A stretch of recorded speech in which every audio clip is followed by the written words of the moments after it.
Vastu series 1 में आप सभी का स्वागत है। सीरीज 1 में हम बात करने वाले लोग जो सबसे बड़ी गलती करते हैं वास्तु में, कि लोग क्या करते हैं कि एक प्लॉट है, उनके कॉर्नर्स को वो दिशा कंसीडर कर लेते हैं, जो कि सबसे बड़ी गलती होती है। फिर चाहे वो ये नहीं देखते कि प्लॉट का साइज क्या है या उसका डिग्री क्या है, और काफी जगह ऐसा पाया जाता है कि वो डिग्री भी चेक नहीं करते, कि अंदाज ऐसा करते हैं कि हाँ ये पूरा है, उसके आधार से वो सारा घर का वास्तु कर लेते हैं, जो कि सबसे बड़ी गलती होती है।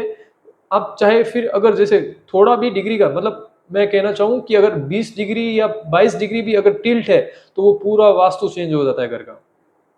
ऐसा नहीं होता है कि चाहे कोई भी प्लॉट हो उसे हम दिशा को कंसीडर कर ले।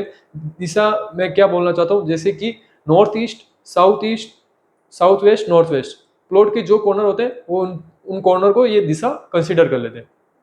तो ये नहीं होता ऐसा। जैसे अगर मैं बात करूं, वास्तु कंपास में टोटल 360 डिग्री होता है। एक वास्तु चक्र होता है, उसमें टोटल 16 दिशा होती है। हमें क्या होता है कि जैसे हम कहीं पे भी जाते हैं, चाहे कोई भी प्लॉट का आकार हो, हम क्या करते हैं कि जैसे हमें सबसे पहले प्लॉट का साइज लेना है, फिर हमें कंपास से उसकी डिग्री लेनी है। सेकेंड मेथड इज डिग्री लेना, ठीक है। फिर हमें क्या करना है, जो भी डिग्री आती है उसके आधार से हमें शक्ति चक्र लगाना है।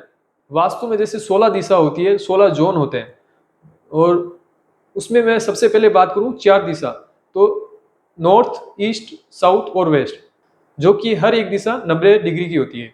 और उसे मैं +4 और एड ऑन करता हूं, जैसे टोटल 8 दिशा हो जाती है। उसमें हर एक दिशा 45 डिग्री की वो कवर करती है। तो अभी जैसे मैं दो प्लॉट को एग्जांपल लेके मैं आपको समझाऊंगा कि जैसे एक रेक्टेंगल और एक स्क्वायर प्लॉट होने से वास्तु में उसका क्या प्रभाव पड़ता है, और उसी के साथ दिशा का प्रभाव चेंज होने से, दिशा चेंज होने से उसका क्या प्रभाव पड़ेगा हमारे प्लॉट के ऊपर, वो भी हम बात करेंगे। या जैसे मैं कहूँ, जो कि एक प्लॉट का सेंटर होता है, अगर वो भी आपका परफेक्ट नहीं आया तो पूरा वास्तु गड़बड़ हो जाएगा। और ये मैं जो सेंटर्स होते हैं वो कैसे निकालते हैं, वो हम नेक्स्ट वीडियो में बात करेंगे। ये सारा जो भी है मैं अभी आपको स्क्रीन के ऊपर समझाऊंगा, ताकि आपको अच्छे से समझ आ सके। तो अभी इसमें हम जैसे देखते हैं कि मैंने इसमें दो एग्जाम्पल लिए। एक है स्क्वायर प्लॉट, जो कि जिसका साइज है 30 फीट बाई 30 फीट, और एक प्लॉट है रेक्टेंगल जिसका साइज है 30 फीट बाई 60 फीट, ठीक है। तो अभी इसमें क्या है ना, जैसे मैंने शक्ति चक्र लगाया, जैसे मैंने बोला था 16 दिशा का 360 डिग्री शक्ति चक्र है। इसमें क्या है, जैसे आप कॉर्नर्स देखते हैं, ये प्लॉट है स्क्वायर, और इसका जो अगर हम कॉर्नर देखते हैं तो यहाँ पर ये साउथ ईस्ट आ रहा है, यहाँ पर साउथ वेस्ट आ रहा है, नॉर्थ वेस्ट आ रहा है और नॉर्थ ईस्ट आ रहा है। अभी अगर जैसे मैं रेक्टेंगल प्लॉट की बात करूँ इस पे 30/60 में, अभी इसमें जैसे हम चारों कॉर्नर की दिशा देखते हैं, जैसे यहाँ पर आ रहा है ईस्ट साउथ ईस्ट, लेकिन साउथ ईस्ट है जो उसके ऊपर आ रहा है, क्योंकि इसका प्लॉट का आकार चेंज हो गया है, साइज चेंज हो गया है उसके कारण। लेकिन दिशा मेरी जो ईस्ट है वो एकदम 0 डिग्री सेंटर पे ही है, ठीक है। 0 डिग्री नहीं, मतलब 90 डिग्री है, वो एकदम सेंटर में है प्लॉट के, ठीक है। और अगर यहाँ पे मैं देखूँ साउथ वेस्ट यहाँ पे आ रहा है, और जो कॉर्नर पे आ रहा है मेरा वेस्ट साउथ वेस्ट आ रहा है, और इस प्लॉट में अगर आप देखोगे तो साउथ वेस्ट यहाँ पे आ रहा है, और यहाँ पे आ रहा है वेस्ट नॉर्थ वेस्ट उसके नीचे आ रहा है, तो यहाँ पर इसके कॉर्नर में आ रहा है नॉर्थ वेस्ट।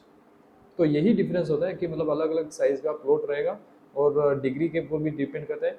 ये कोई जरूरी नहीं है कि हाँ कोई भी प्लॉट साइज हो या कोई भी आकार हो, उसका कॉर्नर पे ही वो चारों दिशा कॉर्नर पे आएगी, ऐसा कहीं पे भी नहीं होता है। हाँ, ये हो सकता है कि अगर आपकी डिग्री 0 डिग्री है और आपका प्लॉट स्क्वायर है, तो आपके चारों कॉर्नर पे ये दिशा आएगी, अन्यथा नहीं आएगी, ठीक है। और अभी इसमें जैसे मेरे दोनों एग्जांपल में जो ईस्ट है वो एकदम मतलब स्ट्रेट है, सेंटर में है। वास्तु में सबसे पहले प्लॉट का साइज और फिर शक्ति चक्र, वो भी डिग्री के अनुसार हमें लगाना होता है।